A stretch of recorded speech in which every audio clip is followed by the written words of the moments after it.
जो बच्चे माँ बाप की आरजू हैं, जिंदगी का सहारा होते हैं, बुढ़ापे की लाठी होते हैं, वे ही अपने बड़ों से अलग होने का मन बना लेते हैं, उन्हें वृद्धाश्रम छोड़ आते हैं। कैसा जिगर होता होगा जो स्नेही रिश्तों को तड़पने को विवश कर देते होंगे। इतना घृणित कदम उठा लेते हैं। जब उन बुजुर्गों की आप बीती उन्हीं की जुबानी सुनते हैं तो ऐसी संतान के लिए दिल से कभी आशीर्वाद नहीं निकलता। बच्चों की उंगलियां थामे उन्हें स्कूल के लिए तैयार करते, यूनिफॉर्म पहनाते, होमवर्क करवाते, हरे भरे कंटीले रास्तों पर चलते चलते कब बुढ़ापे की दहलीज आ जाती है समझ ही नहीं पाते। कुछ बच्चे वृद्ध माँ बाप को सब कुछ भुलाकर वृद्धाश्रम की चौखट पर छोड़ आते हैं। अविश्वसनीय ही लगता है, क्या ये संभव है? पर जब उन बुजुर्गों की आप बीती उन्हीं की जुबानी सुनते हैं तो ऐसी संतान के लिए दिल से कभी आशीर्वाद नहीं निकलता। बहुत दुख होता है जब बूढ़ी आंखों से बहती आंसुओं की धारा दर्द की कहानी कहती है। जिंदगी की खुशियों को दामन में समेटे जब दाम्पत्य जीवन में शिशु का आगमन होता है तो माता पिता की सारी दुनिया उसके इर्द गिर्द ही सिमट जाती है। मुस्कुराहटें ठहाके में बदल जाती है और हर पल उस बच्चे के नाम पर ही गुजार देने में, उसकी परवरिश में ही जिंदगी की शाम हो जाती है। बच्चों के वैवाहिक जीवन की पूर्णता के साथ ही जिम्मेदारियों के कर्तव्यों से अपनी इतिश्री समझकर माता पिता एक सुकून भरी जिंदगी की कामना करते हैं।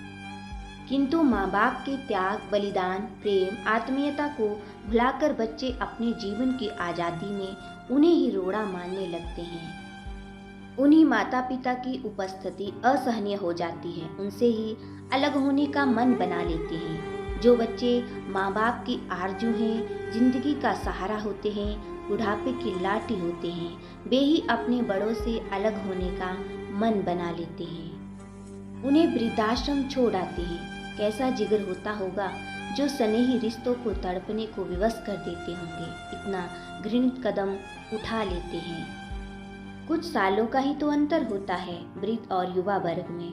चूल्हे की लकड़ी के समान जिंदगी चलती है, सुलगती है, आगे बढ़ती रहती है और खत्म हो जाती है। यही तो जीवन की सच्चाई है। आज आंखें मूंद लेने से ये सच तो समाप्त नहीं होगा कि कल यही हश्र युवाओं का होना है।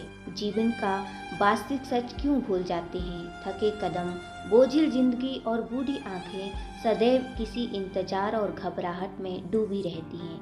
फिर वह इंतजार अपने बच्चों का हो, किन्हीं रिश्तों का हो या मौत की तरफ बढ़ते कदमों का। जिस संतान के लालन पालन में स्वयं के लिए कभी वक्त नहीं निकाल पाए, अपनी जिंदगी को उसकी ख्वाहिशों और जिद को पूरा करने में ही निकाल दिया, स्वयं जिए ही नहीं, अपना वर्तमान उसके भविष्य को संवारने में लगा दिया, वही संतान अपना भविष्य सुरक्षित होते ही माँ बाप के लिए घर से दूर ठिकाना ढूंढने लगती है। उनका जीवन जो खुशियों से भरना चाहिए था, दुख से भर देती हैं। कुछ बच्चे बूढ़े माँ बाप से पीछा छुड़ाने के लिए उनका सब कुछ ले लेने के बाद वृद्धाश्रम में छोड़ आते हैं। क्या ये सब करके वे अपने जीवन के साथ न्याय करते हैं? कहते हैं मनुष्य जैसा बीज बोता है वैसा ही फल काटता है। तो माता पिता के जीवन में सिसकियां भरने वाले क्या कभी खुश रह सकेंगे? जिस संतान के लिए हंसते थे, जिसके पीछे दौड़ते थे, जिसका घोड़ा बनकर स्वयं चोट लगा लेते थे, उंगली पकड़कर चलना सिखाते, चलने पर मिठाई बांटते थे, वही संतान माता पिता की कमजोर पड़ती जिंदगी की रफ्तार को ही रोक देती है। भाग्यशाली हैं वे माता पिता जिनके बच्चे अंतिम सांस तक उनका ख्याल रखते हैं, वरना तो बूढ़ी आंखों की करुण कहानी और सच्चाई अंतस को खिला देती है। अनुभवी जिंदगियों के प्यार के साए में पलने वाले उनके सिर से छठी छीन लेते हैं और जिनके सहारे कदमों को धरातल पर टिका सके उनके कदमों तले जमीन खींच लेते हैं, जिंदगी छीनकर मरने के लिए छोड़ देते हैं। विदेश जाकर स्थायी निवास करने वाले बच्चे क्या कभी महसूस कर पाते हैं कि ये माता पिता उन्हें एक पल के लिए भी अकेला नहीं छोड़ते थे? बच्चों द्वारा सताए जाने पर भी अपनी संतान के लिए मौत की तरफ पल पल बढ़ते दिल से सदैव बच्चों के लिए दुआ ही निकलती है।